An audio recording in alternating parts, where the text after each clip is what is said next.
Alors, euh, tout à fait d'accord avec Yasmine sur le livre de Cardé. D'ailleurs, je comprends pas pourquoi il fait une fixette sur le soi-disant satanisme véhiculé par les mecs du rap game, alors que tout ça n'est que de l'imagerie, il n'y a rien de sérieux là-dedans.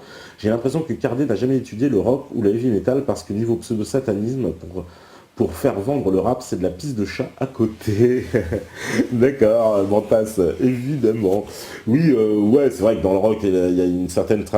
Mais dans le rap, c'est nouveau de voir ce satanisme. Il a raison de le mettre en avant. Moi, j'avais pas vu le satanisme dans le rap français, c'est carrément nouveau. Hein. C'est pas un phénomène que de mon époque. Là. Les moments où je vous parle, il n'y avait pas de satanisme, même à un plus haut niveau. Moi, je ne voyais pas, en tout cas. Alors, aujourd'hui, je découvre autre chose. Mais bon, ça, on pourra en parler après. Mais j'en ai pas vu. Hein. Alors, te pas garde un peu de mystère sur tout ça, mais je ne sais plus à quel moment tu me dis ça. Donc, bon, ok, donc je dis plus rien. Alors, qu'est-ce que vous dites Tepa, tu sais ce qui devient Fab, la Scred, il y a plein de rumeurs, jamais su vraiment si tu vite fait. Bah oui, j'avais su qu'il était parti au Canada, j'avais su qu'il était porte-parole de Tariq Ramadan, et depuis, je ne sais pas trop, en fait. J'avais su qu'il était rentré dans l'islam, etc., que il avait un parcours beaucoup plus spirituel et théologique. Mais voilà, et en tout cas, c'est une grande plume et quelqu'un qui a marqué le rap par des morceaux excellents. Voilà, moi aussi, j'ai des bons souvenirs. J'ai posé avec Fab aussi, d'ailleurs, tiens, c'est d'un morceau dans Néochrome, voilà, à l'époque avec Haroun et Koma. Voilà. Et c'est les spécialistes Haroun, Koma et Fab. Et c'était sur un des néochromes. Et voilà, super souvenir aussi. Mais bon, la Scred Connection, je les connais particulièrement bien. Je leur fais plein de bisous eux aussi. Voilà, Haroun, Koma, Mokles, Mourad et toute l'équipe. Qu'est-ce que vous me dites? Alors, ouais, c'est bien ce que je pensais. Ça marche dans le sens de l'américanisation de la France. À quand la francanisation des steppes? Eh bien ça, c'est après la libération pour franciser les États-Unis. Moi, je suis pour une francisation après. Il faut qu'on se libère d'abord et après, on va les inonder, nous aussi, de rap français, de musique française. Ils ne pourront que craquer, hein, comme ils nous ont fait. Puis en plus, chez eux, il n'y a pas de quota. Donc, ils se méfieront pas au début. À nous d'assurer. Que penses-tu de Snoop? Bah moi je suis français, hein. Snoop c'est un rappeur américain, donc je prends ça avec beaucoup de recul. J'aime bien, mais c'est vrai que lui, il a ramené une dimension satanique, etc.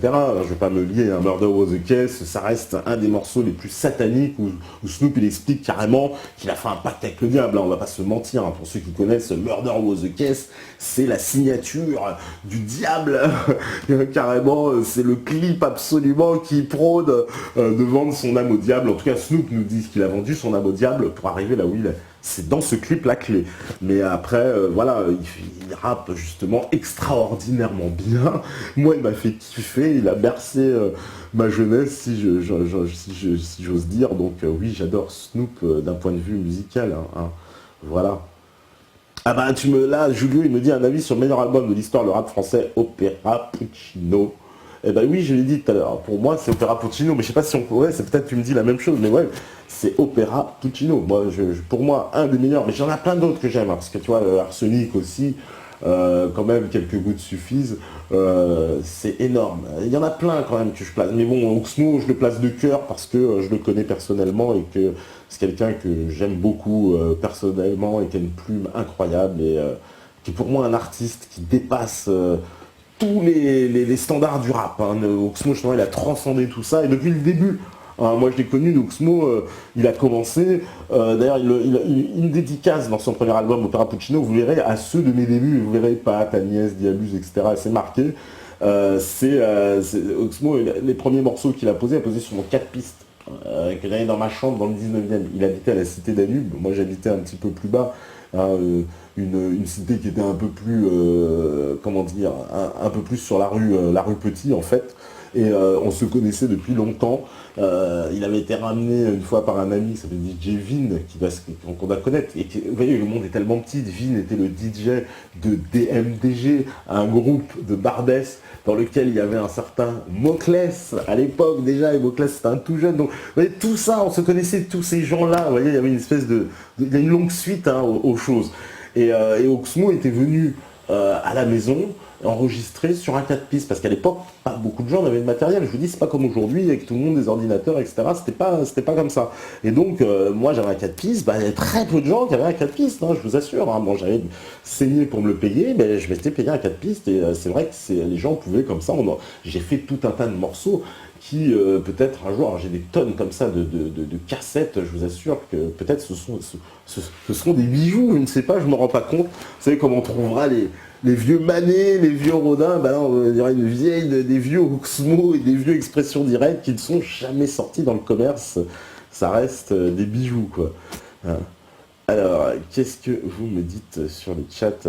Que penses-tu de Rosset? J'ai l'impression que tu kifferais poser avec lui. Peut-être l'as-tu fait parce que niveau c'est du poids lourd. Tegen, j'ai jamais posé avec Rosset, mais j'adore évidemment Rosset. Bien sûr, il a une plume excellente. On va faire une petite pause parce que j'ai pas vu l'heure passer. Heureusement qu'on me fait signe. Et puis, on revient juste après. Donc, on finit. Bah voilà, bah justement, je répondrai à vos questions juste après pour la fin. À vous la régie. À tout de suite. Voilà, donc de retour sur la libre antenne. Hein, après ce petit intermède musical, alors squat, on m'a posé plein de questions sur squat, je n'ose pas parler de squat, mais non pas du tout, parce que j'en ai pas eu le temps, hein, mais bah, squat, moi j'aime beaucoup, squat c'est un des rappeurs, je pense, qui a toujours tenu une ligne, qui s'est toujours levé contre justement les injustices, contre le système et une certaine forme on va dire, de contestation. Hein. C'est le premier à avoir dénoncé même alors des trucs qui paraissent aujourd'hui un peu triviaux, un peu bateaux, les Illuminati, etc. Mais pourtant, voilà, véritable complot mondial, le nouvel ordre mondial, c'est quelque chose qui existe. Donc voilà, moi je trouve que Squat, ça reste, je le dis, un des rappeurs français les plus en pointe et les plus en avant. Alors oui, j'ai vu, ça c'est Hérétique qui nous a mis justement un statut lequel il s'est fait boycotter par les antifas. Squat, non mais c'est un scandale. Hein, qu'on nous explique que Squat serait fasciste. Pourquoi? Parce qu'il aurait relayé une vidéo de Soral. Non mais faut arrêter. Vous voyez, c'est ça la folie du monde dans lequel on est. C'est que des rappeurs comme Squat qui se sont battus contre le fascisme toute leur carrière, aujourd'hui parce que justement, ils ont la justesse de reconnaître un propos. Vous voyez, Soral et Squat, on pourrait imaginer qu'ils soient tous les deux aux antipodes, hein, qu'ils soient complètement sur deux planètes différentes. Bah non, Squat, il reconnaît, il dit, bah non, moi, Soral, je suis désolé, mais les choses qu'il dit là, je suis complètement d'accord. Et voilà. Et moi aussi, je le dis, et voilà, aussi, ça va m'attirer des problèmes, parce que j'ai déjà vu, on me dit, oui, ah bah t'es comme Quinto Vasquez, Cardé, vous mettez dans le même truc, vous êtes la mouvance soralienne. Bon alors moi en plus je suis pas membre de ER, hein, même si je respecte énormément le travail d'égalité et réconciliation et d'Alain Soral. Je vois pas pourquoi, parce que je respecterais leur travail, on me classerait immédiatement chez les fascistes. D'ailleurs Soral lui-même égalité et réconciliation, puisque on le traite de fasciste toute la journée, et puis ça devient fatigant, quoi. Hein, parce qu'en plus, l'orientation justement qui est lui conforme en plus à l'esprit qu'ils ont voulu donner, égalité réconciliation, de réconcilier les Français de souche avec ce qu'ils appellent les Français de branche et que tout le monde forme la nation française, et ben à la fin évidemment vous avez chez égalité réconciliation aujourd'hui vous avez des Rebeux, des Renois, etc. Hein, c'est ça la réalité, puisque c'est ça la France, c'est la France. Et d'ailleurs, aujourd'hui, la France, elle est de leur côté. Hein, contrairement à ce que dit Valls, qui parle d'une France, la France, elle est du côté d'égalité et réconciliation. Elle est certainement pas du côté de Valls. Hein. Quand il parle d'avant-garde, les Juifs seraient l'avant-garde de la France. Déjà, ça veut dire, c'est du communautarisme. Putain, c'est énorme. Hein. Les Juifs, donc, il y aurait une communauté qui est à l'avant-garde, et puis les autres, vous êtes tous de la merde derrière. Hein. C'est ça que ça veut dire. Ils vous chient dessus, complètement. Donc, non, moi, je soutiens complètement Squat. Je soutiens complètement Quinto Vasquez. Je soutiens complètement Mathias Cardé. Et pour tous les antifas qui se présentent antifa, parce que les antifas, soi-disant le rap serait antifa, bah là ils voient bien que dans le rap, non. Il y a plein de rappeurs qui sont contre eux. Alors j'ai vu, ils s'en sont pris à SKS Crew. Là, moi-même on s'y est pris à moi. Il y a des photos qui ont circulé où je fais une quenelle devant le Parlement européen, c'est bien connu. Hein. Voilà, c'est la même chose. On s'est attaqué à moi aussi de la même façon. Même si, les antifas, moi je trouve, vous le savez très bien que c'est un combat, c'est du n'importe quoi. Faire passer Squat pour un fasciste, mais faut pas arrêter de délirer, quoi. Hein, donc, non, Squat, soutien total, et qu'on arrête cette cabale des antifas qui est ridicule. J'espère que vraiment un jour tout ça sera vraiment débunké, vraiment en place publique. Parce que tu vois, s'il y en a qui méritent d'être pris en bûcher en place publique, je pense qu'il y en aura d'autres avant moi. Moi, ce sera pour blague, et les autres, ils ont quand même des accusations plus sérieuses. Hein. Faut quand même pas déconner, quoi. Hein, les antifas qui font interdire les concerts, qui font interdire les conférences, qui mettent la pression, voilà. Et dans le rap, c'est vrai que dans le rap, c'est un peu contradictoire, parce que le rap a toujours été classé à gauche. Le rap a toujours été, puisque vous savez que même, c'est bien dit dans le livre de Mathias Cardé, mais je peux le confirmer, puisque même Mistadil lui-même a suivi des cours qui avaient été donc dans le cadre du programme qu'avait lancé Jacques Lang, donc c'est des cours qui étaient donnés dans des studios professionnels, donc où il a encouragé le rap littéralement à se développer dans les quartiers. Donc oui, c'est une réalité. Le rap a toujours été encouragé par la gauche. Le rap est de gauche, soi-disant dans son ADN. Et aujourd'hui, ça se retourne dans la gueule, parce qu'évidemment, il y a avec les rappeurs qui commencent à réfléchir, vous savez, parce qu'il y a des gens, ils ont des têtes, ils ont des cerveaux. Et du coup, il y a une partie des rappeurs, oui, qui n'est absolument pas d'accord avec justement cette soi-disant gauche. On parle d'une gauche, qu'est-ce qui reste de mots de gauche, sinon le nom. Il n'y a plus rien du tout de gauche. Donc à partir de là, ils vous traitent de fasciste, évidemment, vous êtes évidemment un extrémiste, un soralien, voilà, parce qu'évidemment vous n'avez plus le droit de penser que Soral est un intellectuel avec ses analyses et qu'il a parfaitement le droit de les exprimer, même si vous n'êtes pas d'accord. Vous l'avez entendu, Bernard Olivier, il a dit non, on n'a pas le droit de défendre quelqu'un même si on n'est pas d'accord, c'est une imposture. Même ça... Donc c'est horrible, voilà, d'en arriver à ce stade-là, et l'attaque des antifas contre squat au nom de la défense du fascisme. Alors permettez-moi de vous dire que ça, c'est une imposture, et une vraie. Et eux, ils feront pas de mea culpa, et ils ne feront pas de dédicace, pour vous dire ce qui se passe, c'est clair et net. Ah ouais, parce que ces gens-là, ils sont d'une malhonnêteté, je trouve, et d'une mauvaise foi intellectuelle, mais assez extraordinaire. Alors, qu'est-ce que vous me dites? Fall qui parle des Illuminati, mais jamais du sionisme, c'est l'enfermement. Il en a parlé un peu, c'est pas vrai tout à fait. C'est vrai qu'en plus, il avait été super fâché, pas lui directement, mais plutôt son équipe sur Facebook, parce qu'on en avait parlé avec Cardé dans l'émission, et puis bon, il y avait eu un espèce de statut un peu assassin, vous voyez, je fais sans faire de jeu de mots, sur la page de Squat. Alors moi, je lui avais écrit un mail très gentiment, parce que je connais, et il m'avait dit non, pas du tout, c'est pas lui, mais c'est quelqu'un de son équipe qui avait écrit ça, et que voilà, il ne pensait pas, et puis que voilà, bon, c'était les mots qu'on avait eu avec Cardé qui l'avaient dérangé, parce qu'il dit qu'il a déjà parlé, effectivement, il en avait déjà parlé. Alors il m'a rappelé, son équipe avait rappelé un extrait justement d'un texte de Squat. Mais bon, je pense que Squat, il est suffisamment intelligent et alerte pour comprendre toute la situation et telle qu'elle se présente. Et c'est pas pour rien qu'il a balancé un truc de Soral sur son Facebook. Ah ouais, alors on me dit Taurus 86 et Echo et Cherio, tu les soutiens. Il aime pas trop Squat, il me semble, mais tout est relatif. Oui, Echo et Cherio, bien sûr, je les soutiens. Cherio particulièrement, il est venu ici, on l'a déjà invité dans la Libre Antenne, il a fait partie de nos premiers invités. Cherio, on le réinvitera, bien sûr, ça, il n'y a pas de souci. C'est vraiment quelqu'un que j'apprécie beaucoup. Alors que penses-tu de Morsaille? Morsaille, je ne connais pas perso, j'ai jamais rencontré. Alors je vois ses vidéos, il délire, pour moi il est absolument fabuleux, le personnage qui s'est créé. J'aimerais bien l'inviter en fait, Morsaille, je dis la vérité, c'est quelqu'un, je suis pas peut-être pas ultra fan de son rap, mais je trouve que le personnage m'a l'air extrêmement sympathique en fait, au fond. Et il m'a l'air d'avoir du cœur en plus, vous voyez, souvent les mecs comme ça, donc je sais pas, je le connais pas en fait, mais ça me plairait bien en tout cas de le rencontrer, Morsaille, pourquoi pas, même si je sais qu'il a eu des discours anti-France et tout, mais justement j'aimerais bien en parler avec lui, parce qu'il a changé, je pense, maintenant en tout cas, il a posé avec Soral, vous savez, alors c'est presque deux antipodes qui se rencontrent, mais quelque part, c'est une réussite pour Soral, parce que c'est son travail d'égalité-réconciliation. Je veux dire, ça va, ça s'inscrit dans ce sens-là, donc c'est une réussite, finalement, pour que des gens comme Morsaille, qui étaient foncièrement anti-France, qui représentent l'absolue frange de ce qu'on appelle, justement, ce que déteste une partie des Français, cette espèce d'anti-France, de banlieue, etc., représentée. Ça, c'est vraiment le truc qui les a... qui les a un peu niqués. Alors, j'arrive sur la fin, c'est quoi cette coupe?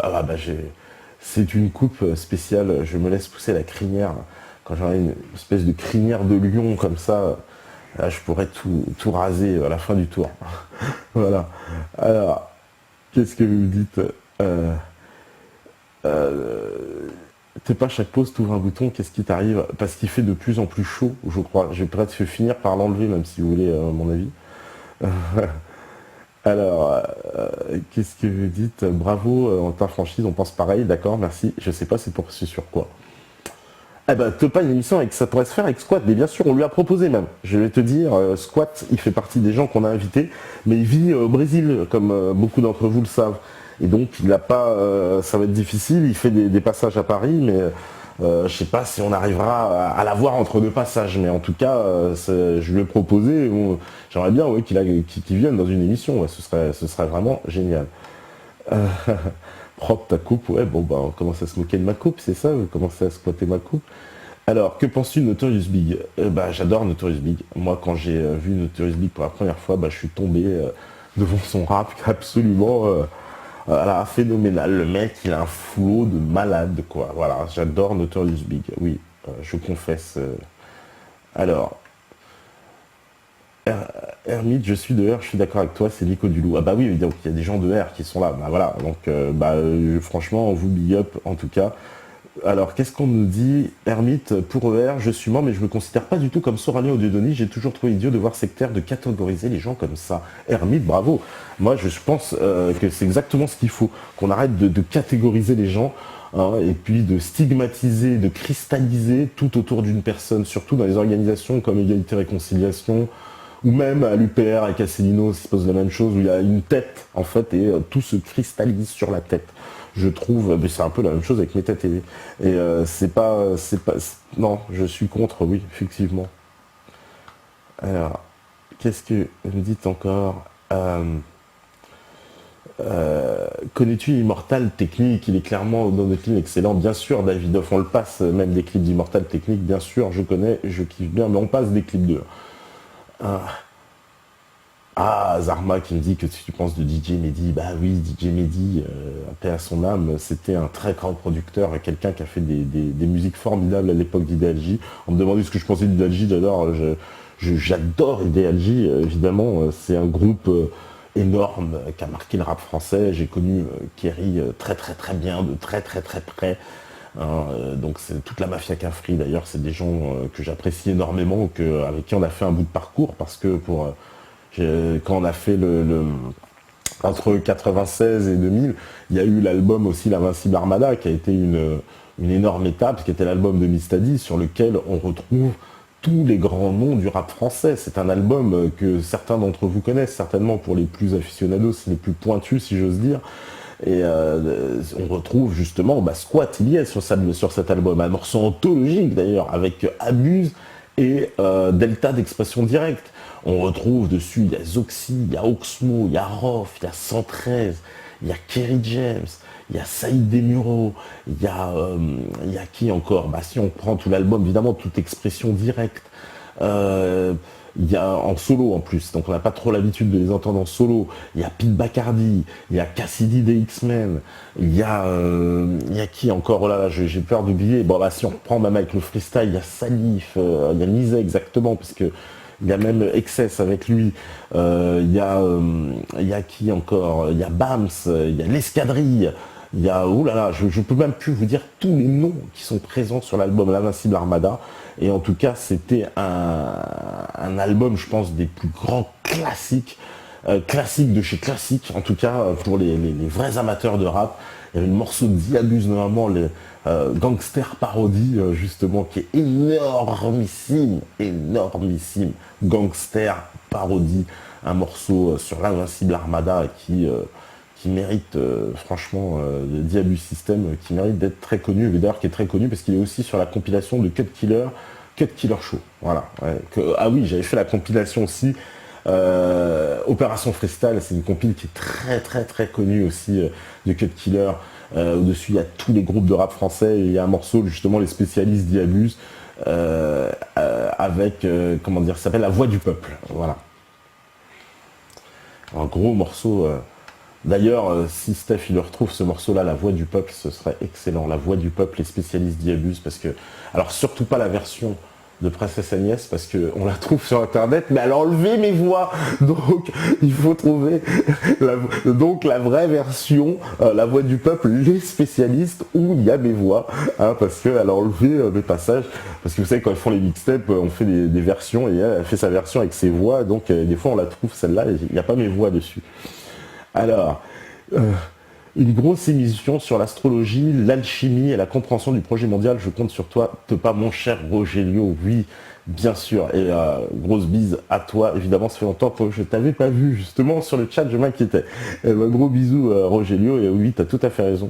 Émission à venir avec sur ces sujets-là. Tu sais que je les affectionne particulièrement. Alors, Gnostic, il me dit Cypress Hill, qu'en penses-tu? Bah Cypress Hill, moi, Biril, j'aime beaucoup, mais au bout d'un moment, je le trouve un peu fatigant quand il rappe. Et DJ Mugg, ça reste un des plus grands producteurs. Hein, il a une recette infaillible. Hein, c'est le mec qui fait des beats quand même avec un son imparable parce qu'il a son son. La marque des grands producteurs, vous savez, c'est qu'ils ont une marque comme ça qui est comme DJ Premier, Dr Dre. On écoute une musique, c'est du Dr Dre, c'est DJ Muggs. Donc DJ Muggs, ça reste un des plus grands producteurs. Et Biril, je l'aime bien parce qu'il est très très fort. Mais il me fatigue un petit peu. Mais le premier, surtout le premier album, le deuxième aussi, de Cypress Hill, reste vraiment des classiques de chez classique. Évidemment, avec des morceaux ultra classiques, on va pas tous se les répéter, tellement ils sont énormes. Des infos sur la mort de Tupac? Non, mon cher Hémoglobine, pas plus que tout ce qu'on a vu sur lui, en particulier le documentaire du Britannique, là, je me rappelle plus son nom, mais qui était assez super intéressant. À part ça, je pourrais pas avoir plus d'infos que ça, mais c'était pas mal. Alors, on nous pousse à revendiquer notre appartenance à une ville, à un quartier, à une équipe de foot, mais tu n'as pas le droit d'être patriote dans ton pays sous peine d'être taxé de facho. Ah, Anonymous, j'adore. Eh ben ça oui, 100% d'accord. On en a parlé avec Cardé. Et d'ailleurs cet amour du ce départementalisme, ce quartierarisme, je sais pas comment on pourrait l'appeler, puisqu'on revendique carrément le quartier. Vous savez, dans la même ville, des fois on se tape dessus. Hein, on parlait de l'histoire du poisson rouge de DC's, où à Ivry, ils se sont bouffé la gueule comme ça pendant des années entre les quartiers, les pyramides et le canal, etc. pour des histoires de poissons. Hein, je sais qu'il y en a d'Ivry qui nous regardent, vous savez très bien ce que je raconte, tellement les rappeurs d'Ivry, et puis j'en connais plein des rappeurs d'Ivry, hein, je les dédicace, hein, je sais très bien All Quinry, Al Capote, DC's La Peste, Odog, etc. Voilà, tous les rappeurs de ce coin-là, Nubi, etc. Tous les mecs du 91, big up à vous. 2-6 Hall, bien sûr, je vous oublie pas. Alors, les esclaves revendiquent leur champ de coton. Et tu me l'as enlevé de la bouche, j'allais dire, comme Cardé le dit, c'est comme les esclaves qui revendiquent les plantations avec le 9-3, le 9-2, la cité des tilleuls, moi je suis machin, mais qu'est-ce que c'est que cette aberration absolue, évidemment. Au lieu de revendiquer la communauté nationale, celle dans laquelle on va tous se fondre, celle dans laquelle on peut forger un projet politique, les espèces de trucs là où on revendique le 9-3, le 9-2, le 1-4, et puis après c'est sa ville, et puis après c'est son quartier, c'est sa cité, puis c'est son bloc de bâtiments, vous savez, comme quand j'ai appris, tu sais, dans les cités, souvent par exemple on dit le Val-Fouré, mais Val-Fouré, c'est faux, vous allez au Val-Fouré, il y a Attaque, il y a Marie-Laurencin, il y a machin, il y a je sais pas quoi, le supermarché, le truc. Non mais ils sont tous des 40 000 quartiers différents, c'est pareil dans toutes les villes, même ici il y a 40 000 quartiers différents dans le même quartier soi-disant. Mais donc c'est pareil, c'est complètement les plantations, les esclaves revendiquant leurs plantations. Donc moi je suis contre ces revendications. D'ailleurs, vous savez, ça a toujours été mon grand problème, même les spécialistes et diabusent en général, parce que nous, on n'est jamais voulu tomber dans ce jeu de la représentation. D'autant plus que moi j'avais déménagé dans plein d'endroits, je viens du 7-7, j'ai habité Paris. Alors comme je venais du 7-7, que j'avais quand même grandi une partie de ma vie dans le 7-7, ceux du 7-7 considéraient que j'étais du 7-7. Donc une fois que j'ai fait du rap, ils ont dit mais il vient du 7-7. Donc tous les mecs du 7-7 m'ont toujours invité, j'ai toujours été invité dans toutes les copies du 7-7, toujours été considéré comme un mec du 7-7, alors que j'habitais à Paris depuis 15 ans. Mais bon, j'ai retourné quand même dans le 7-7, c'est vrai de temps en temps. Mais j'ai jamais revendiqué. Alors après, les mecs dans la rue te disaient oui mais il faut que tu nous revendiques parce que c'est quand même, c'est le quartier, c'est faut représenter, machin et tout. Bon. Et puis on se laisse un peu prendre au jeu. Alors j'ai dû en placer quelques-unes, des fois, le 20-1, le 19 et tout. Mais j'ai très vite arrêté parce que pour moi, ça ne voulait jamais rien dire. Donc j'ai toujours refusé trop les signes d'appartenance. Alors après, je suis arrivé chez Format People. Il se trouve, alors vous voyez, c'est vraiment les hasards font bien les choses. J'ai déménagé en 93. Alors il y en a plein qui croyaient que j'avais déménagé exprès. Alors je racontais ça en plus pour m'amuser. Je disais, ah non mais maintenant que je suis à Format People, je suis obligé d'être dans le 93, quoi. J'étais obligé d'être à Saint-Denis, quoi. Donc c'était une carotte extraordinaire, ça me faisait rigoler. Les gens qui veulent sans cesse représenter les quartiers, machin, non, voilà. Alors, Tepa, tu connais le rappeur toulousain Méven, il a souvent dénoncé les guéguerres de codes postaux. Dieu apparaît dans sa dernière vidéo de promo. Ah non, je ne connais pas Eurasien. Ah bah non, bah voilà. Bah il a parfaitement raison, parce que franchement, ça me fait beaucoup rigoler, ces histoires de quartier complètement, voilà. Alors, qu'est-ce qu'il dit? Alors, c'est pas pour le roi Enoch, histoire de rigoler avec un bon truc qui prend, je suis pas sûr qu'il reste encore quelques neurones. Ah bah le roi Enoch de 13, c'est une blague ambulante. Eh, mais mec, mais pour mes arabes, mes noirs, j'invente des nouveaux langages. Moi, il est complètement barré, mais il est d'un barré. Moi, j'aimerais bien l'inviter, le roi Enoch. Je vous dis la vérité, je le dis, j'aimerais bien l'inviter. Parce que justement, il est complètement barré. Ça peut être une émission de taré avec lui. Et, vraiment, moi, il me fait rire. Hein. Je veux dire, le roi Enoch, il faut quand même y aller. Le mec, il a fait une carrière. Il n'a jamais rien fait. On n'a jamais entendu un morceau de rap. Je trouve ça énorme. Il est énorme. Moi, le roi Enoch, il me fait taper des barres par terre. Et puis, on se souvient tous de sa prestation en France qui est énorme. Pour mes arabes, mes noirs. J'apprends vos expressions, machin et tout, Alibi Montana, je l'ai trouvé énorme. Moi, le roi Enoch, je kifferais qu'il vienne ici et qu'on se fasse une émission, je pense que ce serait gros délire. Alors, qu'est-ce qu'on me dit? Les Terrioles, c'est Chéreau, le Val Fourré, c'est le 9. Oui, bon, chacun, c'est cité, comme je vous l'ai dit, les plantations. Alors, qu'est-ce qu'il nous dit Nico Dulot? Je relance ma question, c'est quoi la capacité max de spectateurs de Méta TV? La capacité max, mon cher, des spectateurs, elle n'en a pas. A priori, on nous a promis que même si vous étiez 1 million, ça passerait. Alors vous voyez, le chat, il passerait plus. Par contre, je pourrais pas le lire. Mais sur Dailymotion, on pourrait nous voir et ça passerait. Et non, il n'y a pas de limite à la bande passante, puisque c'est un énorme serveur, puisqu'on passe via Dailymotion. Donc, en théorie... je veux dire, même si vous êtes 1 million, ils sont censés nous assurer une bande passante conséquente. Voilà, donc il n'y a pas de limite. C'est quoi le record? Je pense que notre record, c'est 1800, 2000. Alors, en moyenne, parce qu'il faut bien comprendre que quand vous voyez le chiffre s'afficher, c'est une moyenne. C'est-à-dire qu'on fait un chiffre de vue bien supérieur. C'est-à-dire quand vous dites, par exemple là, un chiffre, j'ai vu tout à l'heure, c'était aux alentours de 1000 personnes qui étaient connectées, donc c'est énorme, je tiens à vous dire, vous êtes nombreux à nous regarder, je sais pas d'où vous sortez, mais c'est pas cette histoire quand même de 1er avril qui vous a fait venir, parce que là, vous allez avoir des ennuis, mais non, vous êtes énorme, vous êtes nombreux, mais il faut bien comprendre, c'est une moyenne, ça veut dire que finalement, quand vous allez voir pas 1000 personnes consécutivement, c'est 1000 personnes en moyenne. Nous, on fait les décomptes de vues en fait en fin de soirée, et à ce moment-là, les chiffres sont particulièrement élevés. Hein. C'est-à-dire là, une soirée comme ce soir, vous allez certainement frôler les 25 000 ou les 30 000 finalement à nous regarder. Donc vous voyez, c'est vraiment énorme pour nous de savoir qu'il y a 30 000 personnes qui se sont connectées là pour écouter ce qu'on est en train d'écouter tous. Vous voyez, voir les questions de Ozzy, voilà, qui dit je réclame pour la fin de l'émission une chanson, vu que c'est le week-end, vous allez réclamer des chansons toute la journée, mais je vais me faire trucider, parce que je me fais déjà trucider tout le temps. On remarque qu'on va peut-être pouvoir essayer, mon cher Ozzy, c'est vraiment parce que c'est toi, j'ai pas été sage cette semaine, alors vous avez le droit à une chanson. D'accord, ok. Ok, en plus c'est réduit, il dit +10, tu vois, pour bien en rajouter, pour bien me dire, voilà. Alors, qu'est-ce que vous dites? Human Virus, bonsoir Tepa, la fine équipe et le monde de demain. Tepa, tu dois citer qu'un seul rappeur ou groupe ancien ou nouveau pour toi, dénonce mieux le système que si tu... Ah bah Missa, je vous l'ai dit, à l'heure actuelle, Human Virus, je te dis c'est Missa. Si tu me demandes aujourd'hui, là, Missa, voilà, je te le dis, en plus il a arrêté le rap, c'est complètement contradictoire, je te cite le mec qui a arrêté, mais je trouve qu'il a arrêté avec panache et il nous a donné, c'est comme Bob Marley avec son Redemption Song, en tout cas sa chanson de Sale Boulot restera pour moi dans les annales, et comme The Chanson et la chanson à garder bien en tête sur ce que le rap est en train de devenir. Alors, tu as vu la conférence de Lucien Cerise sur les neuro-esclaves que les élites ont imposé comme modèle de la société. Lucien Cerise, un dissident invité. Non, j'ai pas vu, je connais, mais je me suis intéressé à ce mec-là, effectivement. Rogelio, effectivement. Faudra même le rappeler si tu peux sur Facebook, parce qu'on est connectés tous les deux, si tu peux me le rappeler parce que je m'intéresse effectivement. Voilà.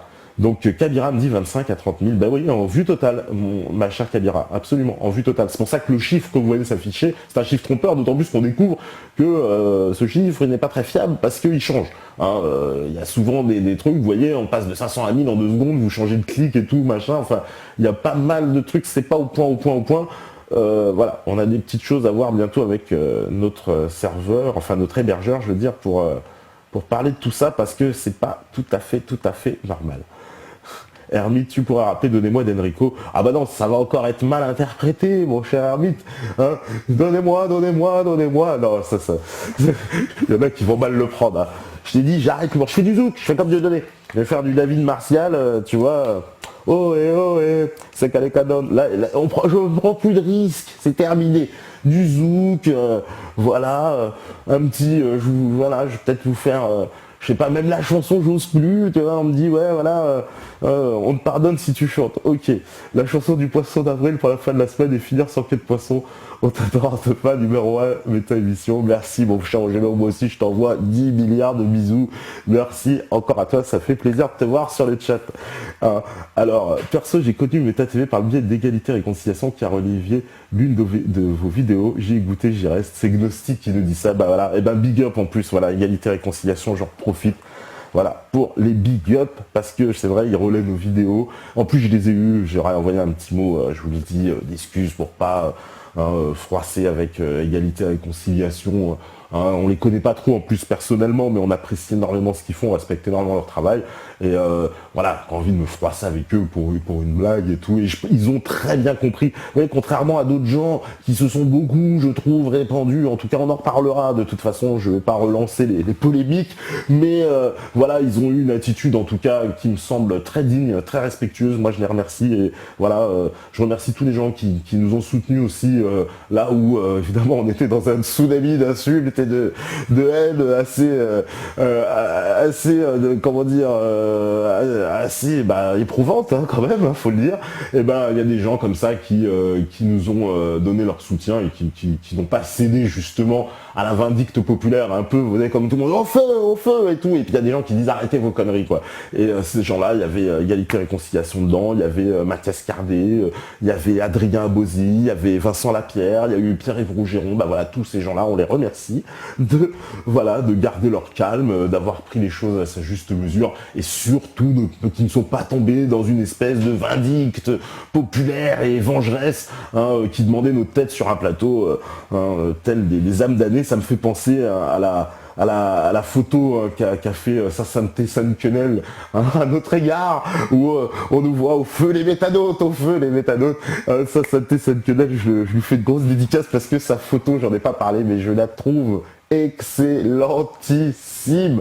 En tout cas, elle était magnifique pour moi. C'était vraiment voilà, ça symbolisait bien la situation.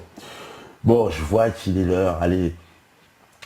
Je vais essayer de faire une petite chanson peut-être, alors pour leur faire plaisir, je vais mettre l'autre micro en place. Stéphane, s'il est... Une petite pause et puis on met ça en place. Allez, petite pause et on revient à vous. Écoute. De son parce qu'il n'avait pas branché le micro là. Ah dis donc, mais vraiment. Donc on m'entendait pas. Donc voilà, dédicace en tout cas à tous les métanotes là, Alice Bach, Picsou, Claude Ratignier, Ozzy, Fire, Rabat des Bois, Taurus 86, Picsou, Nico Dulot, qui est-ce qu'il y a encore, Vedo, Baba au Rhum, Ardéchois, Verbal Kint, on t'envoie plein de bisous, Rogelio aussi, Claude Ratignier, Mantas, Sony 75, Scorpio, Kilumi Illuminati, Teyen, Victor Doom Doom, Zénith, Nuit, Marco Bobby, ça Santé, Sainte Quenelle, big up, surtout en plus pour ton image qui déchire, parce que franchement ça m'a fait beaucoup rire. Bon, que tu vois, dans ces moments-là, en plus on en avait besoin au moment où tu nous l'envoyais, on nous dit pas de son, là ça devrait revenir, voilà. Donc en tout cas je fais une grosse dédicace aussi à ma nièce qui me regarde, Gabi, je t'embrasse, je te fais plein de bisous, et je fais plein de bisous à mon neveu Kevin, et qui lui aussi est avec sa copine Silène. Ils regardent même pas en plus, ils sont à côté alors que je suis en train de les dédicacer, et je leur fais plein de bisous à eux aussi, et bisous aussi à Mikey, à Alain, à Nico, à Lies, à Sandrine, à tous ceux qui nous regardent, à Kamel, à Yacine, à Renaud, à Dick, à Isabelle, à Thibaut. Lies, je te l'ai dit, c'est pas la peine. Lui, il croit toujours qu'on le dit pas. Tu vois, Steph, il se la raconte. Tu peux les mettre une petite claque. En tout cas, voilà, je leur fais des dédicaces parce qu'après, j'oublie. Voilà, c'est pour ça que j'aime pas faire les dédicaces parce qu'on oublie tout le temps les gens. Alors, spécial dédicace en tout cas à tous les métanotes, à tous ceux qui nous regardent. Semaine éprouvante parce que 1er avril avec une petite blague montante qui vous a bien remué partout. L'impro c'est pas mon truc et pourtant je te dis tout au mic maintenant sur Méta TV. Que serait la vie sans la mort, ou l'homme sans la femme, que serait l'âme sans son corps, un drogué sans sa came, que serait le fond sans la forme, le bien sans le mal, le riche sans le pauvre, ou le bonheur sans le drame, que serait le roi sans son peuple, le ciel sans la terre. Je t'aurai l'usure comme de l'eau sur la pierre, un prédateur sans la proie, un croyant sans la foi, un chien sans son maître ou un chanteur sans la voix. Que serait le vice sans la vertu, les démons sans les anges, si un Dieu, il y a un diable sans vérité, pas de mensonge. Le jour sans la nuit, le zénith sans le nadir, le présent sans l'espoir, ou le passé sans l'avenir, l'espace sans le temps, la peur sans le courage, le nain sans le géant, la peine et rien sans le partage, la victoire, la défaite, tout ça n'a pas de sens. L'amour est un combat, pas de bien-être sans la souffrance. C'est pas l'arme qui fait l'homme, mais l'homme qui fait mal. Oublier, se souvenir sont indispensables. Le monde se divise en deux, il est mal et par pair. Tu ne peux exister que s'il y a ton contraire. C'est pas l'arme qui fait l'homme, mais l'homme qui fait mal. Oublier, se souvenir sont indispensables. Le monde se divise en deux, il est mal et par pair. Tu ne peux exister que s'il y a ton contraire. Que serait l'Europe sans l'Afrique, l'Amérique sans l'esclavage, le blanc sans le noir, le militaire sans sa calache. Mais que seraient les beaux quartiers s'il n'y avait pas le ghetto? Mais comment nous calmer sans le sexe et le bédo? Que serait la science en Occident sans l'apport des Arabes? En voyant les mosquées, on a construit les cathédrales, et personne ne serait cruel s'il n'y avait pas la bonté. Pour les places en enfer, ça n'affiche jamais complet. Que serait Harry Roselmack s'il n'y avait pas eu d'émeute? Encore du mal à concevoir que l'on peut vivre sans Dieu. Dans ce monde, l'argent rend libre, en même temps il t'enferme, puisqu'il va avec l'envie. Pas de jalousie sans le succès. D'ailleurs c'est clair, tout le monde a une histoire, mais pour la raconter c'est impossible sans l'auditoire. La richesse des uns fait le malheur des autres. Même un facho a besoin d'un étranger pour jeter la faute. C'est pas l'arme qui fait l'homme, mais l'homme qui fait mal. Oublier, se souvenir sont indispensables. Le monde se divise en deux, il est mal et par pair. Tu ne peux exister que s'il y a ton contraire. C'est pas l'arme qui fait l'homme, mais l'homme qui fait mal. Oublier, se souvenir sont indispensables. Le monde se divise en deux, il est mal et par pair. Tu ne peux exister que s'il y a ton contraire. Que s'il y a ton contraire. Méta TV, la libre antenne. Ouais. Ok. Je suis complice d'un coup d'état, armé comme un commando dans tous les cas. Écraser les rats, nettoyer la zone pour tous mes gars. On a le talent dans la tête, le taf est dans l'arrêt. Nous arrête, si tu respectes on veut la paix. Moi c'est te pas, et tops pour les intimes. Scène pour ma sortie comme un thug pour les insignes. Mais la vie ainsi faite de tests, de signes. Te fais pas de film, ton album vaut pas un Mac muffin. Tu m'entends depuis les tapants, l'armada. Et attends, j'arrive au box office et mon art tapasse. Voilà. Spécial dédicace à tout le monde. Voilà, donc spécial dédicace pour cette fin. Voilà, ça c'est mon neveu, vous voyez, il est grand, il a grandi depuis. C'est plus un petit enfant, c'est lui qui a participé aussi à construire ce que vous voyez ici. Ça va et tout, Kevin? Tranquille. Bon bah voilà, bah big up en tout cas, et gros big up à Gabi. Voilà, les gens ils vont croire que c'est encore une attaque là. En plus t'es là avec ton truc rouge, et c'est une attaque. attaque par les Kaira cette fois. C'est le 93 en force. Voilà. En tout cas, big up à vous. Merci de nous avoir soutenus. Grosse semaine éprouvante. En tout cas, il y a une grosse semaine qui nous attend encore. Plein d'invités, plein de choses. C'est la libre antenne. Ça continue. Parce que vous savez très bien quelque chose. Si vous écoutez ce message, c'est que vous êtes la résistance. À la semaine prochaine. Big up. Merci à vous la régie. Ciao, ciao.